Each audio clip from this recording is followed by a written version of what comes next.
When Liz Cheney and Bill Kristol launched their smear campaign aimed at Justice Department lawyers who'd previously defended Guantanamo detainees, I hoped it would finally be the tipping point, the at long last have you no decency moment, when the Washington establishment said enough. And it has occasioned something of an attack of conscience from a number of prominent right-wing lawyers who've come forth to condemn the witch hunt. The latest is Senator Lindsey Graham, who said today that, quote, every time a defense lawyer fights to make the government do their job, that defense lawyer has made us all safer. But while conservatives are busy condemning Cheney, the Washington Post is, well, if not endorsing it, at least giving its endorsers a pretty nice platform. Yesterday, their newest columnist, former Bush speechwriter Mark Thiessen, wrote a piece recapitulating the same execrable garbage as Cheney and his fellow Post columnist Bill Kristol have. I'm not going to repeat it. You've heard it all before. The column could hardly have come as a surprise to Washington Post opinion editors, since Thiessen was given his gig after publishing a book that defended the torture regime at length and accused President Obama of, quote, inviting the next attack. We have witnessed our national conversation over national security grow so degraded that war crimes are now debated on TV as if they were the gas tax. Someone needs to say no more. If Ted Olson can do it, then Washington Post, you can too. Really, we believe in you. Go back now to the Tea Party, and you have pointed out that it is a very big tent. Mm-hmm. What part of that tent are you uncomfortable with? I was, for example, not real happy to see Tom Tancredo on the stage calling himself a Tea Party guy with his harsh and uncharitable and mean-spirited attitude on the immigration issue. So, but what do you say to that? Do you speak out against that? Absolutely have, and I take a lot of heat for it, too. That's former Republican House Majority Leader Dick Armey. In his new job as head of FreedomWorks, he's done his darndest to focus the Tea Party's energy on issues that unite the right-wing coalition, like deficits and bailouts and Obamacare, so they don't spend their time fighting over issues that divide the Tea Party movement, like immigration. But how long is that going to work? Remember this reaction to former Congressman and well-known anti-immigrant activist Tom Tancredo at last month's Tea Party conference. Mostly because I think we do not have a civics literacy test before people can vote in this country.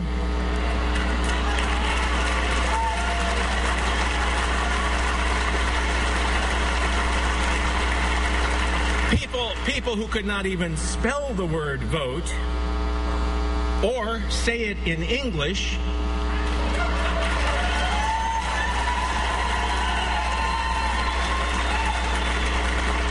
put a committed socialist ideologue in the White House. Name is Barack Hussein Obama. Sure sounds like those were cheers you heard when Tancredo suggested bringing back a literacy test for those who can't say vote in English. So as the White House vows to pass comprehensive immigration reform, and a group of pro-immigration activists plan to hold a March for America rally in Washington, D.C. in support of reform, will Tea Party activists and Republicans, who are counting on their support in the midterm elections, turn to an anti-immigration agenda? Joining me now is Deepak Bhargava, Executive Director of the Center for Community Change, a grassroots advocacy group that focuses on policies that affect low-income people and people of color. Mr. Bhargava, thanks for being here. Great to be here, Chris. What has been your experience with Tea Party activists and immigration? I mean, is the Tea Party really just all about deficits? Well, my sense is that this is going to be a case of two bad things that are going to go very badly together, meaning the Tea Party activists on the one hand and the nativist anti-immigrant movement on the other. The anti-immigrant movement is in real decline in the country. Lou Dobbs is off the air. Their turnout at meetings is low, so it's no surprise that they're looking to get on the Tea Party bandwagon, but I don't think it's going to work because it's going to divide the base of that movement.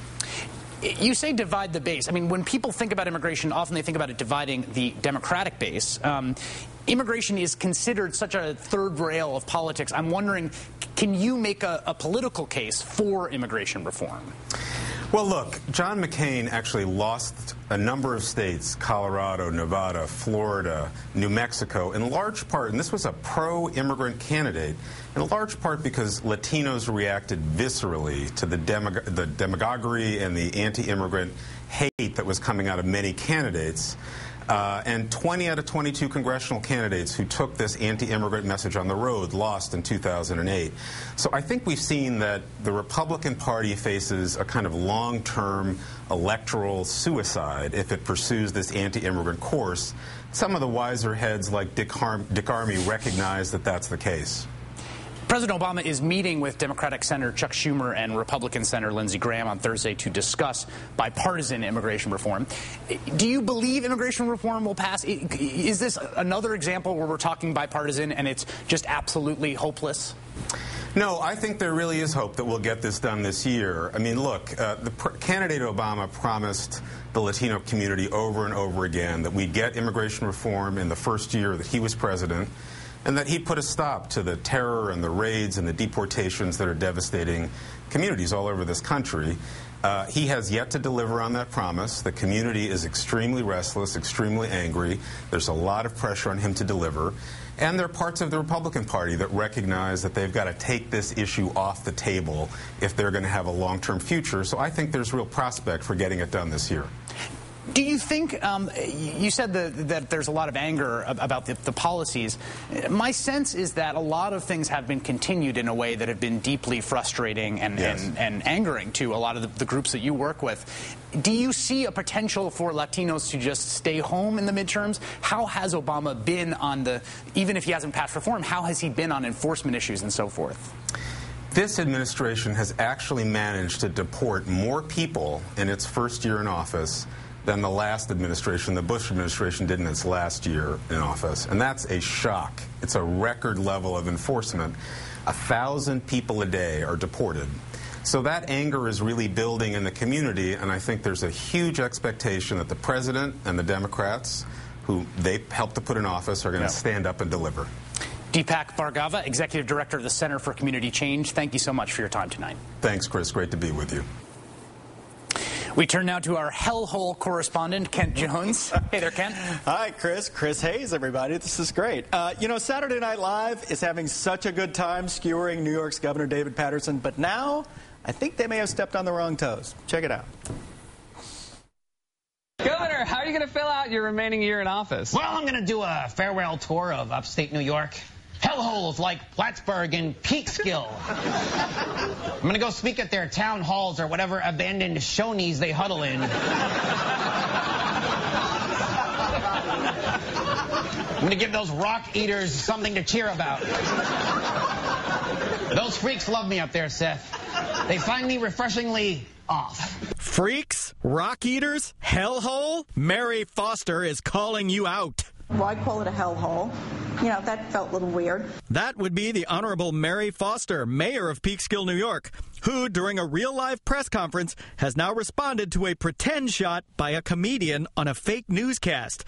Mayor Foster even invited the SNL writers to visit the jewel of the Hudson Valley. Hellhole? Rock eaters? I think not. But we do think of ourselves as a hip city. We work very hard in not saying things to other people that could be viewed as offensive. Hear, hear. If I may, Mayor Foster, the writers probably picked Peekskill because of that combined P and K sound, which is a guaranteed laugh. You know, like pickle or cupcake or porcupine. Peekskill, right? But I digress. You know, really, you shouldn't make fun of people. Comedy writers, they're hopeless. Trust me.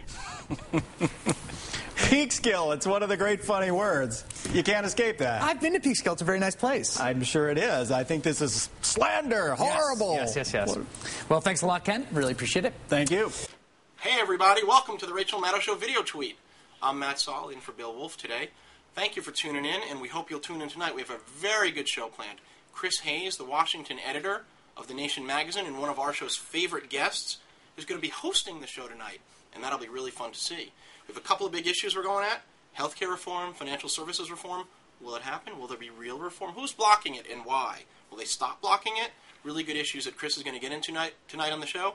Also, Karl Rove. What have you been up to, Mr. Rove? Writing a book, you say. What kind of book? You went on the Today Show to talk to Matt Lauer? We're going to find out what Mr. Rove is saying. Is it true? Chris Hayes will be all over that tonight. Also, what's the one issue that may bring down the Tea Party movement? We'll have that tonight in our E-Block. Chris will be all over it. The Rachel Maddow Show, tonight at 9 o'clock Eastern. Tune in. It's going to be fun. Also, tonight, did you know it's the 25th anniversary of REO's Speedwagon's I Can't Fight This Feeling being the #1 song in America? I knew it, and I love it. See you tonight, we hope. Thanks.